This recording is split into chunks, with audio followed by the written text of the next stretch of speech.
Welcome to Linda's TV show. If it is your first time of stopping by and you like this program, please do not hesitate to subscribe and you turn on your notification bell. That is very, very important, as it will enable you to know when I upload a new video. I present to you information about what is happening in the whole world, Nigerian to be precise. You are free to leave your comment constructively after watching each of my video. Please do it judiciously. I appreciate all of you. It's not easy for you to leave whatever you are doing to watch my program. May God Almighty bless you, because I do not have anything to give to you as we hop into today's video. Hello. Just trying to connect. Hello, my brother. Yeah, Deji, good evening. Yeah, good evening, my brother. Very well indeed, my brother. Very well. Yeah. I've been following your post all day. I know they're happy with you, but all the same, you have a right to your I know. I know. You have a right to I know. And you have the right not to be happy with me. Other times, some other times, you also have the right to be happy with me. And the people in the north will not be happy with me that time. Now, so life be. Yeah, no. So what I want to tell you is that we have crossed the Rubicon, Deji. To be frank with you, even we were the diaspora, we want to come back to join the fight. Yeah. We can no longer allow our men, our women, our children to be subjugated. Our women are being raped in the farm. And the people doing the dirty job are carrying AK-47. There is no way we can use machete to be pursuing people with AK. So we need AK-47 to face them. We need the firepower to be able to withstand the Fulani herdsmen. And that is the truth. There is no plenty words about it. Buhari and their cabal have shown no sign of, bringing peace to the entire Nigeria. Deji, the time has come for people to make a decision. Do we want Nigeria to be one or not? There is no pretending. We haven't seen any sign of Nigerians deciding to be one. Let's not deceive ourselves. Mazenam, the candidate leader of Ipob, have been saying, let everybody come together and decide, do we want to create a country for ourselves, or do we want to go our separate ways? Coming together is not by force. You cannot by force at all. You can't force anybody to be in a marriage. Absolutely. You cannot live with a German mountain all the way from Mali, come into Nigeria, come into my land to intimidate me because you have AK-47. We have endured for years. The Biafran people have been killed with their flags, even with empty hand, and the world is not paying attention.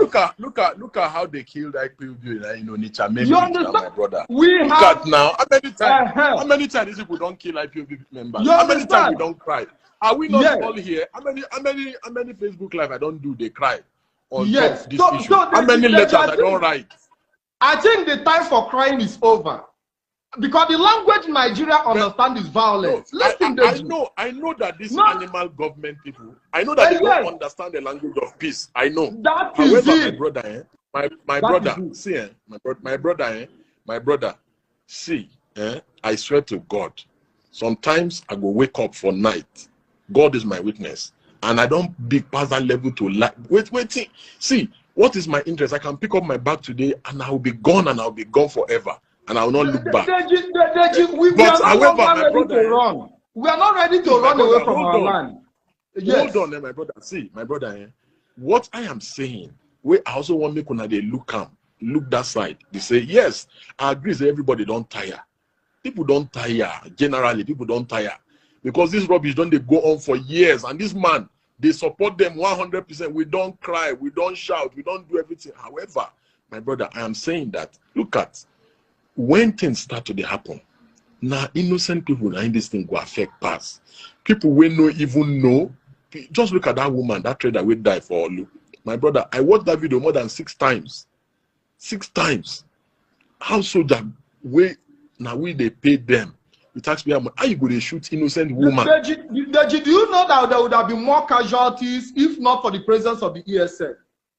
There would have been more casualties in Orlu. What propelled them was the presence of the ESN. Because the Nigerian military, they are good at shooting at the innocent. But we saw them running when the ESM came. They were running into factories. They were running into hiding. You understand? But when they come to open, we've seen them out atrocities in the riverine areas where they go burning villages, burning communities down because they feel that the people are not armed. There is no need for anybody to be. The Nigerian army is a terrorist organization on its own. And even the leader of IPOB have already proscribed them as well as a terrorist organization. And we have to move it forward for the world to proscribe the Nigerian army because they haven't shown any sign of discipline when it comes to dealing with civilians. And the proof, what happened in Orlu is a typical example that when you hold what they hold, they run away from you. The evidence is there. When you hold what the Nigerian military has, when you have that firepower, they will run away. They will all withdraw back to their base. Why? Because of the intervention of the ESN. And I can tell you, they are beginning to understand that the people are no longer joking. We in the diaspora are preparing, Deji. To be frank with you, we will be coming back when the time comes because it will not make any sense we living in diaspora and see our people being killed in the zoo called Nigeria.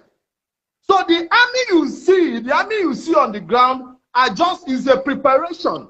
It's a preparation. We are all coming down. So there is no need for us to be painting it. It is if Nigeria want peace, they know how to go about it.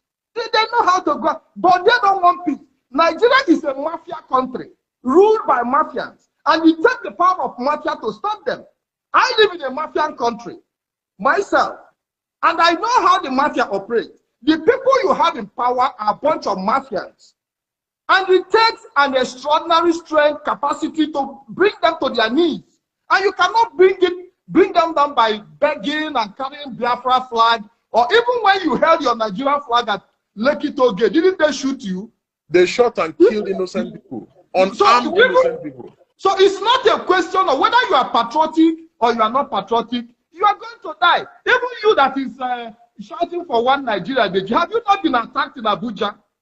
Absolutely. All the people shouting for one Nigeria, who want Nigeria to be united, to be one indivisible.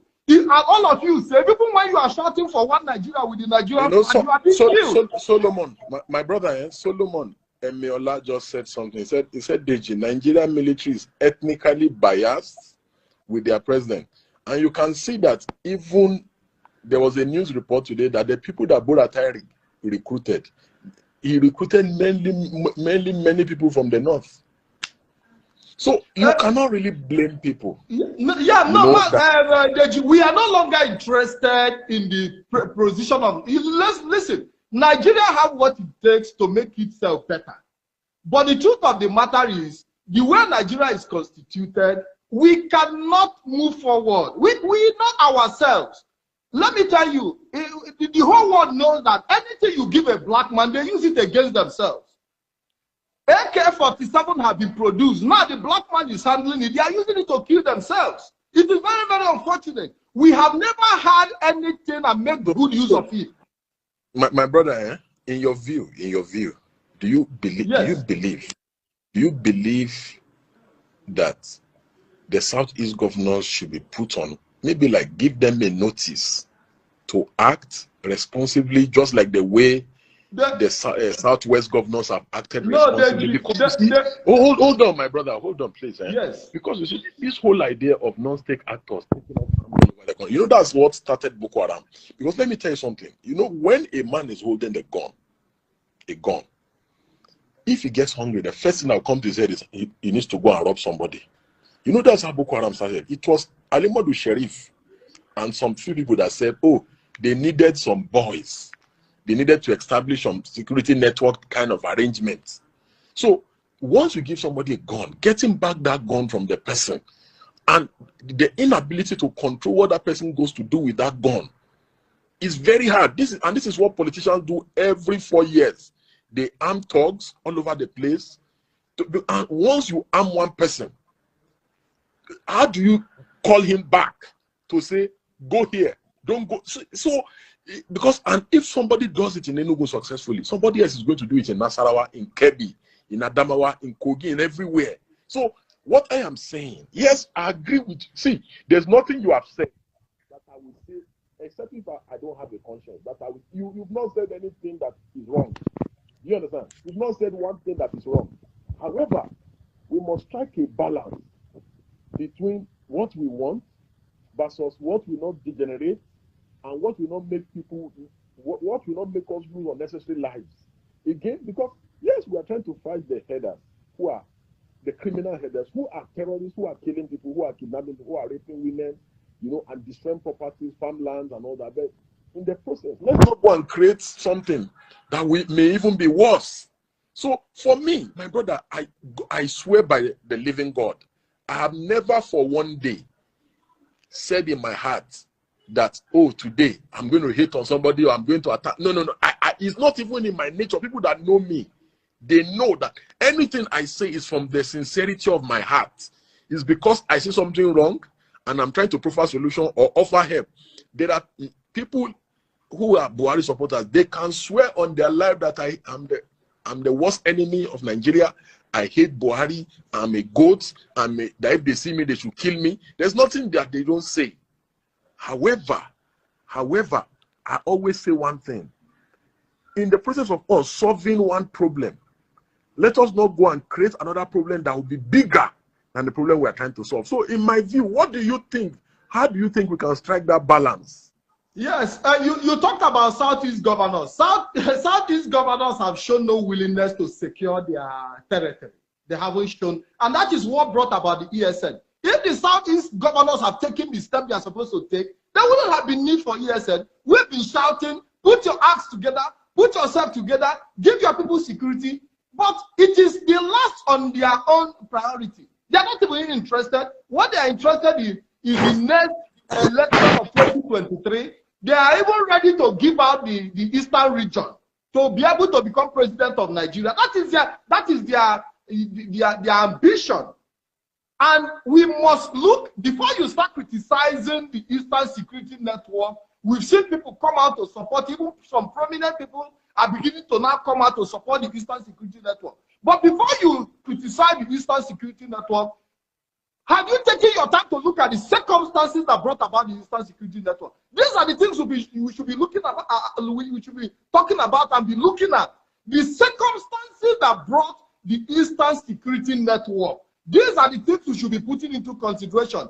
What brought the Eastern Security Network is about leadership failure. Leadership failure from the Eastern governors who have failed to put security in place. And here we are, somebody who is even declared a terrorist, now decided to take the step in the direction to secure their people. And some people are coming out to tell you, no, it shouldn't happen. If everybody in Nigeria have to arm themselves, there was a tweet you made, and you said, if that we are coming to a point where people have to arm themselves, and the tweet is circulating, you made this some few time ago, and it is the right decision. If people have to arm themselves, it is the situation we find ourselves. We have to arm ourselves to defend ourselves. I remember what happened in Nimbo. And in Nimbo, the governor was aware that the attackers were coming. The governor of Enugu tried to put a call across to Aso Rock, and nobody was picking his call. And we saw what happened in Nimbo community, where people were massacred. If the people of Nimbo were armed, that massacre wouldn't have taken place. But because they were not armed, they were helpless. That was why those who went to Nimbo succeeded, carried out operation for hours without any interference from the Nigerian army, without any sort of interference from the Nigerian police. They just went into the community and finished the operation and left without whatsoever government interference. Up to today, none of those people have been brought to justice. Deji, I mean, we should wake up. We have seen that this Buhari government is, there is a motive behind everything that is happening. It's not by mere, how do I say it? It's not by coincidence. What we see happening today is a programmed, a long-term programmed agenda, and it is within our power as a people to decide if we are going to stand up and die, or we are going to kneel down on our feet and beg. You understand? We've seen T.Y. Danjuma come out in the open. We've seen T.Y. Danjuma come out in the open and tell everybody that even the army themselves have colluded. that the security forces. So what else? If somebody in that capacity can come out and tell the people that the security forces have colluded with the bandits and the criminals, what else do you want to hear? What else do you want to know? If the security forces that are securing you are not securing you, then you should be able to secure yourself. Yeah, can I ask you one last question, please? Yes, go ahead, Deji. Do you support those calling on other people from other parts of the country, ethnic groups, tribes, to leave their own part of the country, considering the fact that even if Nigeria and this other part of the country were two independent countries, sovereign countries, that you don't just call people from another country to evacuate and leave your country? Do you support those? Yeah, Deji, there is no way. I live in Europe. And I know the battle they fight every day on the issue of immigration. There is a database. I'm not talking about immigration now. When people begin to excommunicate other people from their part of the country, that people begin to give ultimatum, you must leave this place now. Igbos must leave the north. Okay, now I understand. Must leave Yoruba land now. Now I understand the question. The truth of the matter is that the situation we find ourselves is a situation where the leaders, because when you look at the Nigerian politicians, the Nigerian leaders, they are the most ethnic jingoists. When it comes to election, a politician will tell you not to vote for another. They use ethnicity and religion for political gains and purposes. And by so doing, they have already planted it in our hearts that you can use ethnicity as an aim to achieve your personal interest. So when you see people call other people to leave their environment, when you see the Rrior youth telling the Igbos to leave the north, it is because they know that the country does not belong to all of us. In their heart of hearts, we're only pretending.